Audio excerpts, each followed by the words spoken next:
राम राम राम राम राम राम राम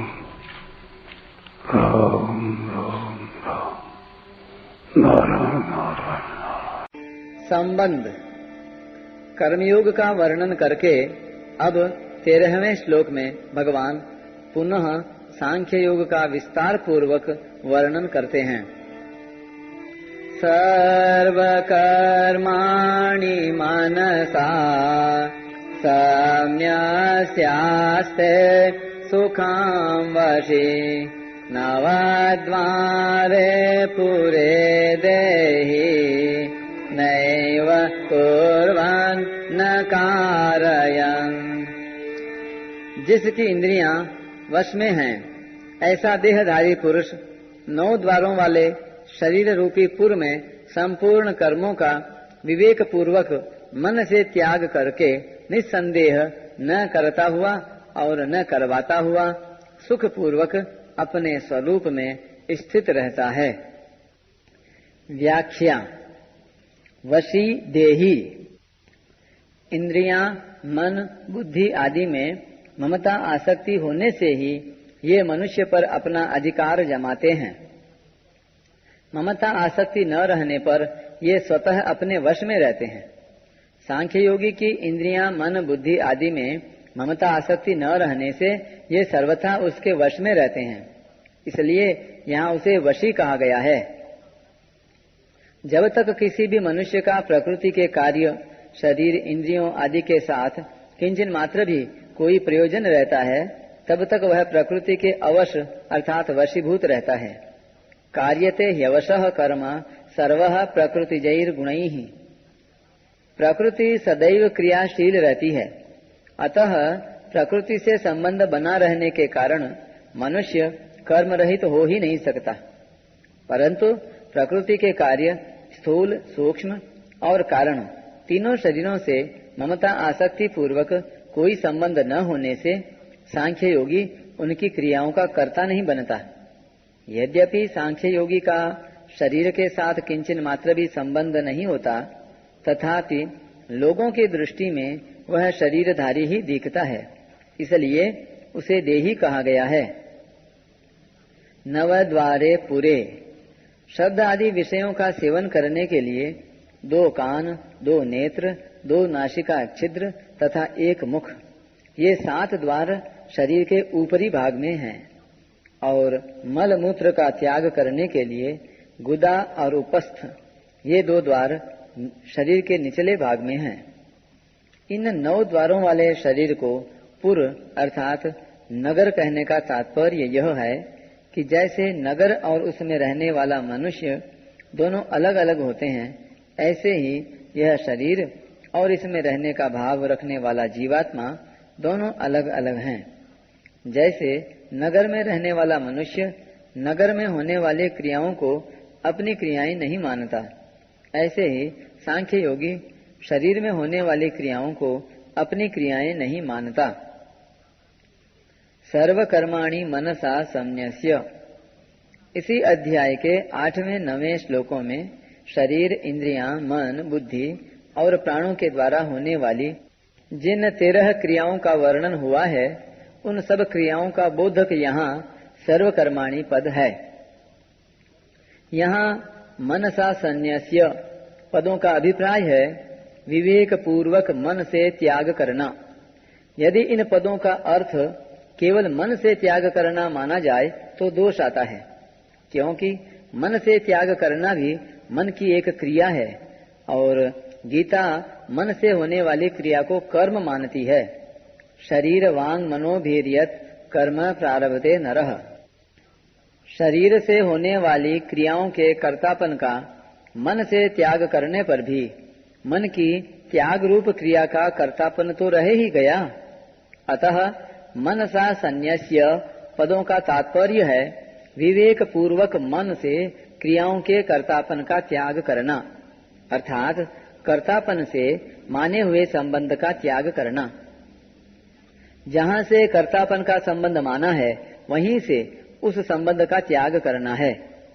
सांख्य योगी अपने में कर्तापन न मानकर उसे शरीर में ही छोड़ देता है, अर्थात कर्तापन शरीर में ही है, अपने में कभी नहीं। नैव कुर्वन् न कारयन्। सांख्य योगी में कर्तृत्व और कार्यितृत्व दोनों ही नहीं होते, अर्थात वह करने वाला भी नहीं होता और करवाने वाला भी नहीं होता।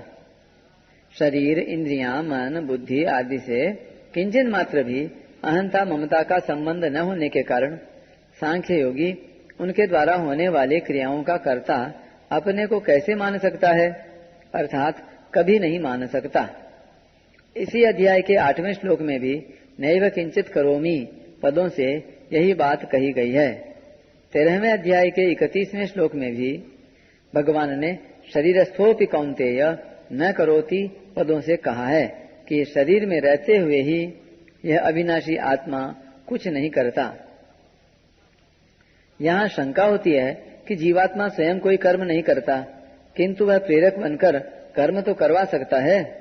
इसका समाधान यह है कि जैसे सूर्य भगवान का उदय होने पर संपूर्ण जगत में प्रकाश छा जाता है, लोग अपने अपने कामों में लग जाते हैं। कोई खेती करता है, कोई वेद पाठ करता है, कोई व्यापार करता है आदि। परंतु सूर्य भगवान विहित या निषिद्ध किसी भी क्रिया के प्रेरक नहीं होते। उनसे सबको प्रकाश मिलता है, पर उस प्रकाश का कोई सदुपयोग करे या दुरुपयोग, इसमें सूर्य भगवान की कोई प्रेरणा नहीं है। यदि उनकी प्रेरणा होती तो पाप या पुण्य कर्मों का भागी भी उन्हीं को होना पड़ता। ऐसे ही चेतन तत्व से प्रकृति को सत्ता और शक्ति तो प्राप्त होती है, पर वह किसी क्रिया का प्रेरक नहीं होता।